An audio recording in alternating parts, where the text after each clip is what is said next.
El ritmo eléctrico de la ciudad nocturna a menudo nos parece un muro infranqueable contra el cual se rompen los sueños. En este mundo indiferente de hormigón, nos sentimos como simples gotas diminutas, perdidas en las corrientes frías y ajenas de la vida. Así se sentía Elena.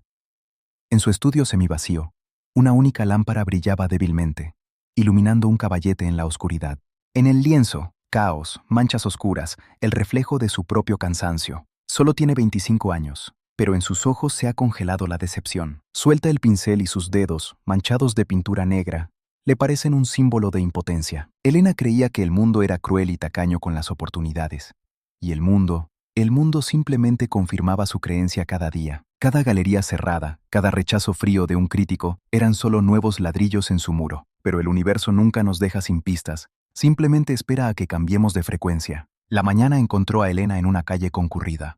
Caminaba sin notar ni el sol ni las sonrisas de los transeúntes, hasta que una voz la sacó de su letargo gris. Era Alex. Estaba sentado en un café al aire libre con un libro de portada brillante, mirando al mundo como si conociera un secreto importante. «El problema no son tus cuadros, Elena», dijo él apenas ella se sentó enfrente. «El problema es tu receptor». Alex no hablaba de magia, hablaba de física, de que todo lo que solemos considerar materia sólida es en realidad un vibrante espacio de posibilidades. Es una red energética invisible, en la que existen simultáneamente miles de millones de variantes de nuestra realidad. «¿Ves el mundo gris?», continuó, «porque tu observador interno está sintonizado solo con la frecuencia gris. Buscas inconscientemente la confirmación de tu fracaso y este espacio te la proporciona complacientemente. Es una ley. Pero, ¿y si durante 48 horas simplemente cambiaras la frecuencia?». Le propuso un trato, un experimento. No creer en su palabra, sino comprobarlo todo por sí misma. Al regresar al estudio, Elena, con cierto escepticismo, tomó una hoja de papel en blanco. No pidió un milagro ni dinero. Simplemente formuló una intención clara. «En las próximas 48 horas, por favor, muéstrame una prueba de que este espacio de posibilidades existe. Muéstrame un coche amarillo». Era su luciérnaga en la oscuridad. El primer día pasó en vano. Observaba el flujo de coches, pero solo veía carrocerías habituales, negras, blancas, grises. El escepticismo en su interior se frotaba las manos con satisfacción. Pero al segundo día, mientras esperaba en un paso de peatones, apareció doblando la esquina un taxi amarillo, lenta y deliberadamente, como si se expusiera a los rayos del sol. Una hora después, un enorme camión amarillo pasó estruendosamente. Y más tarde, en el parque, notó en un banco un coche de juguete olvidado por alguien, también amarillo. El mundo no cambió en esas 48 horas. Los coches amarillos circulaban por esas calles ayer y hace un mes. Lo que cambió fue la propia Elena.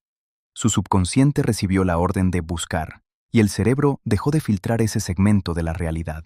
Pero Alex le advirtió: los coches amarillos son solo el calentamiento. El experimento principal es trabajar con la energía más poderosa del universo, la energía de la gratitud. Al atardecer del segundo día, Elena estaba de nuevo frente a su cuadro oscuro, pero esta vez no sentía rabia. Tomó una espátula y comenzó a raspar con determinación las capas de pintura sombría. Acercándose a la ventana, miró las luces de la ciudad y dijo en voz baja, casi en un susurro: «Gracias». Era un estado profundo de gratitud por lo que ya existe en el espacio de posibilidades, incluso si aún no se ha materializado. Elena comenzó a pintar de nuevo. Sus movimientos se volvieron seguros, fuertes. Mezcló tonos dorados, azul cielo y ocres cálidos. El lienzo bajo su pincel comenzó literalmente a brillar desde dentro. Ya no esperaba la aprobación de los críticos. Agradecía por la oportunidad misma de sostener el pincel, por la luz en la ventana, por el encuentro que cambió su mirada. Unos días después, la puerta del estudio se abrió. En el umbral estaba Alex, y junto a él, un hombre mayor de rostro noble, que parecía un crítico experimentado o el dueño de una galería famosa. Se detuvieron en silencio ante la nueva obra de Elena. El cuadro era diferente, vivo, expresivo, irradiando literalmente esa luz que ella había buscado durante tanto tiempo. El hombre observó el lienzo durante mucho tiempo, como si intentara descifrar su secreto. Luego se volvió lentamente hacia Elena y le sonrió con calidez. El espacio no la eligió entre otros.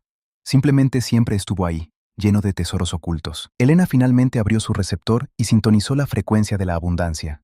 Y esa abundancia, en la forma de personas que sintieron esa luz, la encontró a ella. Todo esto no es magia ni sueños vacíos. Es una forma de gestionar tu recurso más poderoso, la energía de tu atención. ¿Qué elegirás iluminar hoy? ¿Tus dificultades o tus oportunidades? ¿La oscuridad circundante o tu luz interior? Tu experimento comienza ahora mismo. Solo inténtalo. Si esta historia resonó en tu corazón, suscríbete a nuestro canal. Aquí aprendemos juntos a sintonizar nuestro receptor interno con la frecuencia de la creación y a descubrir nuevas facetas de la realidad.